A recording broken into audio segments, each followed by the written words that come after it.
Добрый день, уважаемый президент, уважаемые ветераны, друзья и соратники, все присутствующие. Как известно, в недавнем прошлом политическая партия Амцахара наряду с другими политическими силами оказали значительную поддержку действующему президенту Республики Абхазия Аслану Георгиевичу Бжане в ходе предвыборной кампании за пост главы государства.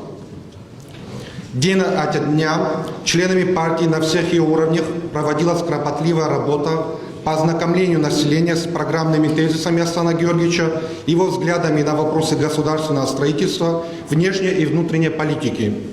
Партия Амцахара неоднократно инициировала процесс обсуждения по наиболее резонансным событиям и вопросам, активно проявляла себя в ходе проведения различных общественных акций. Амцахара являлась собой своего рода эталоном справедливого отношения к гражданам Абхазии, независимо от социального статуса, религии и национальной принадлежности.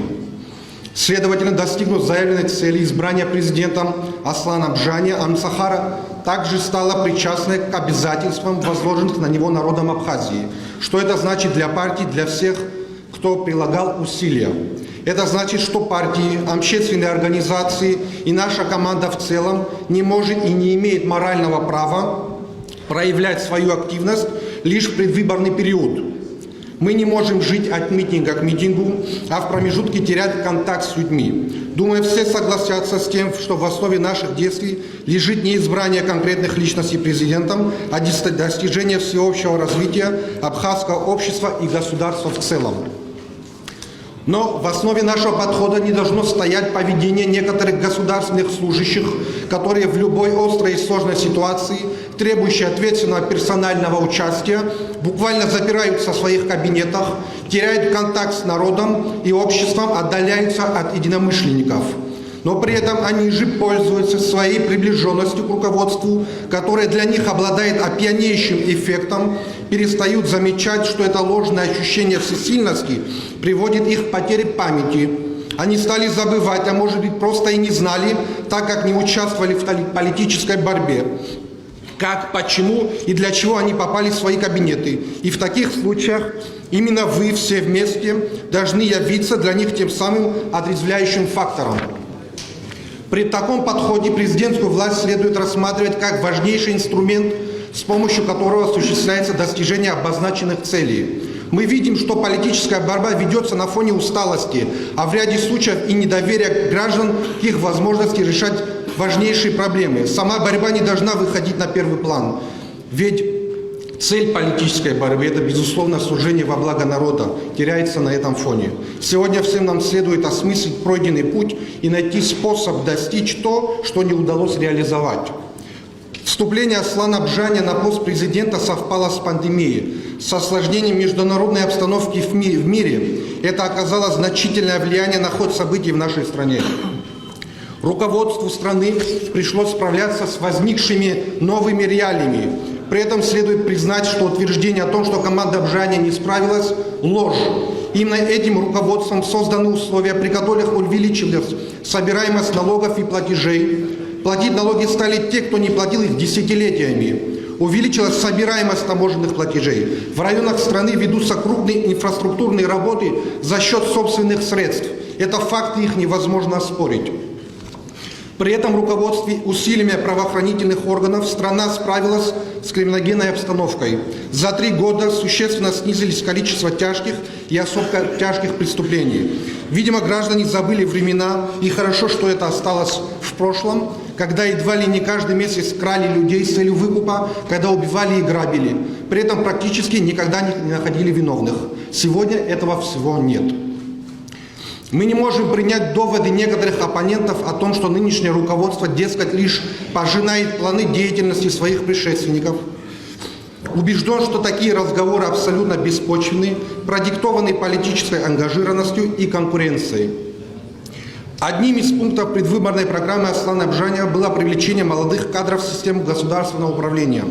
С момента его избрания президентом этот пункт был реализован в полной мере. Множество молодых людей было привлечено к работе на всех уровнях, от местных до центральных органов государственного управления.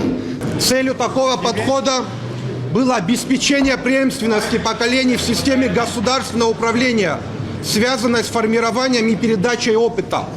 На практике вышло так, что далеко не все молодое лучше старого. Возможно, кто-то считает основной мотивацией в своей профессиональной деятельности какие-то личные мотивы, тем самым отодвигая решение важных государственных задач на второй и третий план. Все эти проявления существенно тормозят дальнейшее развитие нашего государства и требуют немедленного реагирования, так как дискредитируют государственную власть и подрывают доверие к ней граждан. При этом убежден, что приемлемой форме оценка исполнительной власти во главе с президентом являются следующие президентские выборы. Народ сам сумеет определить, справилось руководство или нет, исходя из проделанной работы за отведенный Конституцией срок, а не опираясь на чьи-то пропагандистские лозунги. Важнейшим критерием назначения на должность должна быть оценка профессионального уровня и морально-этических качеств назначаемого и избираемого лица.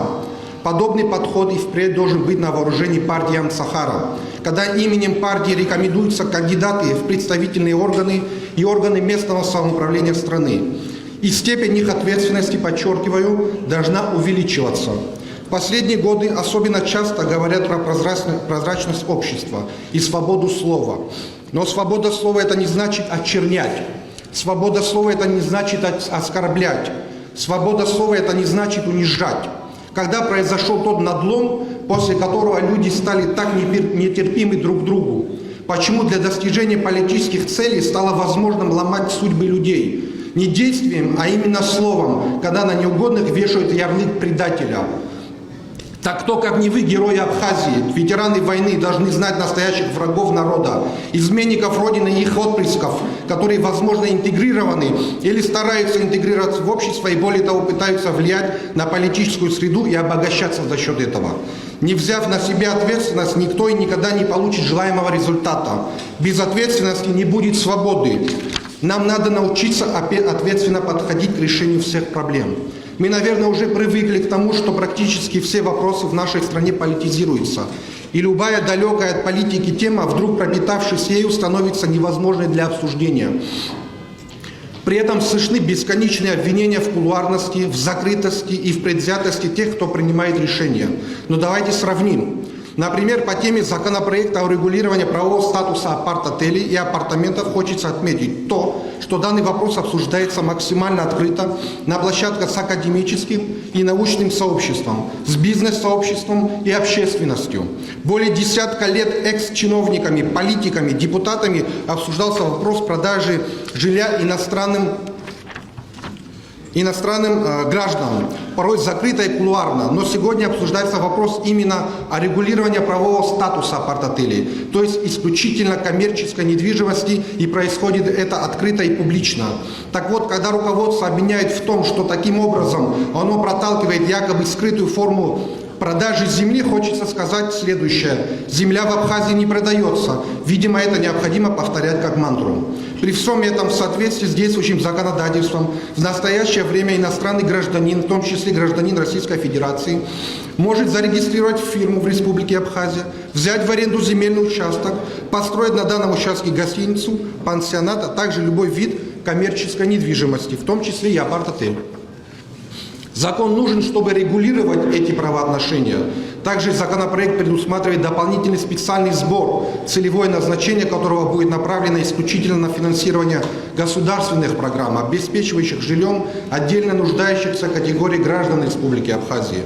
На фоне открытого обсуждения данного вопроса особенно цинично звучат слова противников данного законопроекта, которые при всем этом уже сами являются активными застройщиками апарт-отелей на территории Абхазии. В любом случае решать, необходим ли данный законопроект, будут народные избранники, депутаты парламента, на которые часть своих прав возложил их электорат. Подытоживая, хотел бы отметить, что мир вокруг нас становится все опаснее и суровее. Угрозы нашей безопасности все ощутимее.